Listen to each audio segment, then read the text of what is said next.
샬롬 9월 29일 화요일입니다. 이 시간 시편 116편 17절에서 18절을 통해 우리의 방패가 되시며 복을 주시는 하나님을 찬양하며 침묵으로 기도드리겠습니다. 내가 주께 감사 제를 드리고 여호와의 이름을 부르리이다. 내가 여호와께 소원한 것을 그의 모든 백성이 보는 앞에서 내가 지키리로다. 내가 주께 감사 제를 드리고 여호와의 이름을 부르리이다. 내가 여호와께 소원한 것을 그의 모든 백성이 보는 앞에서 내가 지키리로다. 내가 주께 감사 제를 드리고 여호와의 이름을 부르리이다. 내가 여호와께 소원한 것을 그의 모든 백성이 보는 앞에서 내가 지키리로다.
오늘 하나님께서 우리에게 주시는 말씀은 베드로전서 4장 12절에서 14절입니다.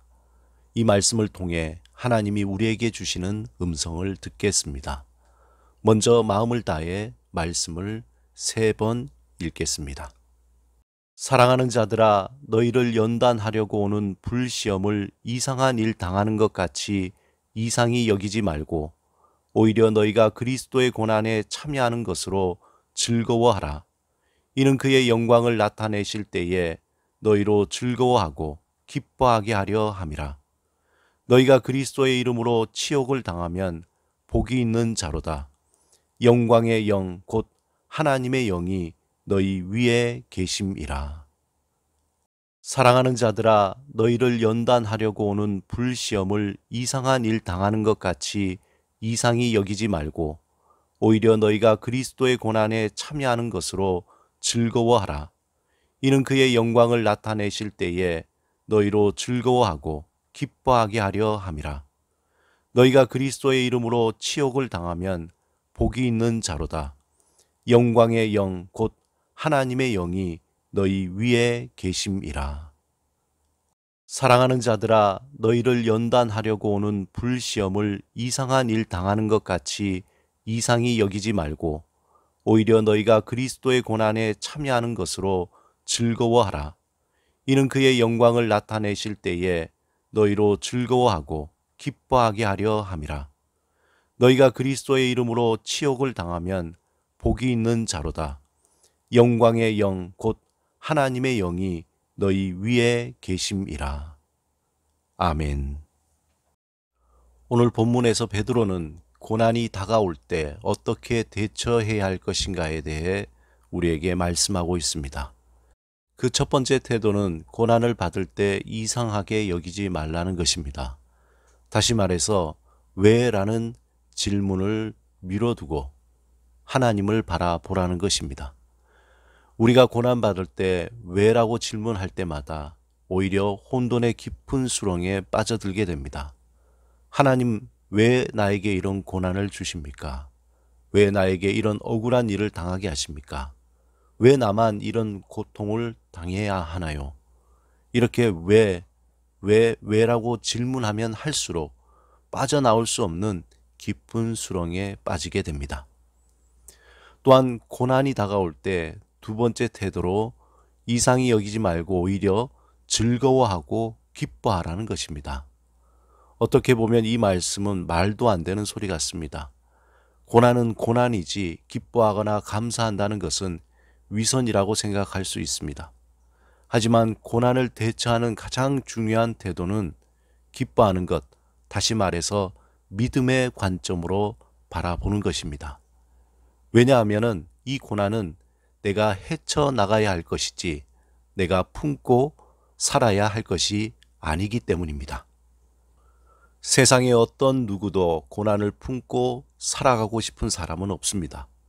고난은 마치 파도와 같아서 우리의 삶으로 밀려왔다 스쳐 지나가는 것입니다. 돌아보면 우리가 살아오는 동안 수많은 고난의 파도가 밀려왔다 스쳐 지나갔을 것입니다.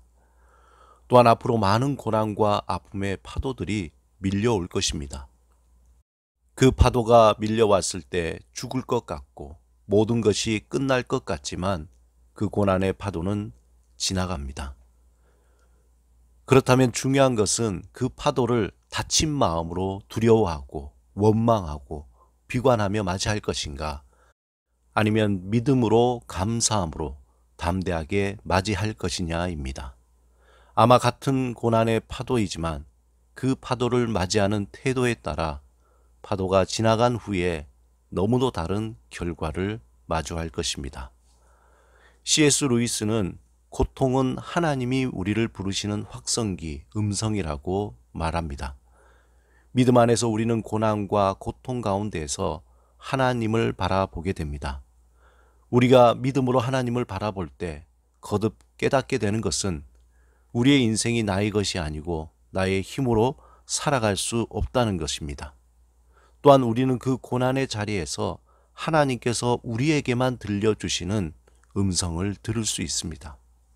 그러므로 우리에게 고난의 파도가 밀려올 때, 하나님이 또 나에게 어떤 말씀을 하시려는구나 라고 믿음으로 받아들여야 합니다. 한편 고난은 마치 다이아몬드를 정교하게 세공하는 것과 같습니다. 아름다운 작품을 만들기 위해서는 고통이 따르기 마련입니다. 고통이 없이는 좋은 작품이 나올 수 없습니다. 좋은 보석이 만들어지기 위해서 수백 번, 수천 번의 깎이는 과정이 있습니다. 순도 높은 금이 나오기 위해서는 뜨거운 불에 수많은 담금질이 필요합니다. 그래서 고난의 파도가 밀려올 때 하나님이 나를 정교하게 다듬고 계시는구나 라고 믿음으로 받아들이는 것입니다. 고난의 파도가 밀려올 때 오히려 더 적극적으로 그것을 기뻐하는 것입니다.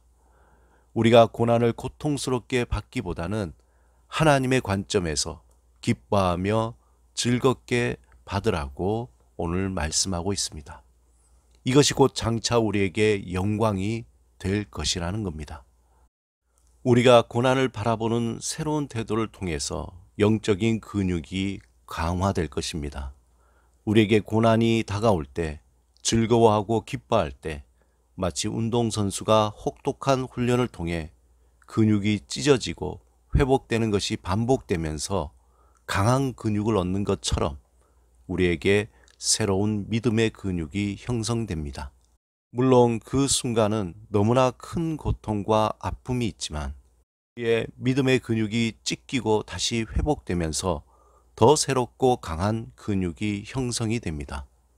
사도 바울은 고난의 파도를 넘으며 삶의 일체의 비결을 배웠습니다. 빌립보서 4장 4절에 그는 이렇게 고백합니다. 주 안에서 항상 기뻐하라. 내가 다시 말하노니 기뻐하라. 또한 12절, 14절에서 내가 궁핍함으로 말하는 것이 아니라 어떠한 형편에든지 나는 자족하기를 배웠노니 나는 비천에 처할 줄도 알고 풍부에 처할 줄도 알아. 모든 일 곧 배부름과 배고픔과 풍부와 궁핍에도 처할 줄 아는 일체의 비결을 배웠노라. 내가 능력 주시는 자 안에서 내가 모든 것을 할 수 있느니라.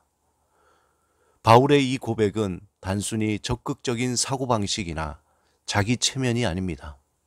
자신이 당한 깊은 고난과 고통을 원망과 비탄함과 절망으로 맞이하지 않고 믿음 안에서 하나님이 자신을 향해 들려주시는 보석 같은 음성으로 받아들였기 때문입니다. 그 결과 그는 하나님이 보여주시는 새로운 삶과 인생을 살아가는 비결을 얻게 된 것입니다.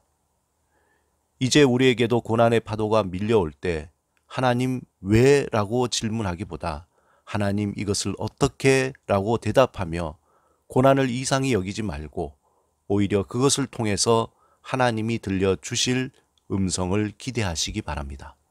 그 고난을 통해서 나의 삶을 보석과 같이 깎고 다듬으시는 하나님을 기대하시기 바랍니다. 우리를 도우시는 성령님께서 고난의 파도를 잘 넘어갈 수 있도록 우리의 마음을 지키시고 우리의 믿음을 견고하게 하시며 우리에게 풍성한 지혜를 내려주실 것입니다.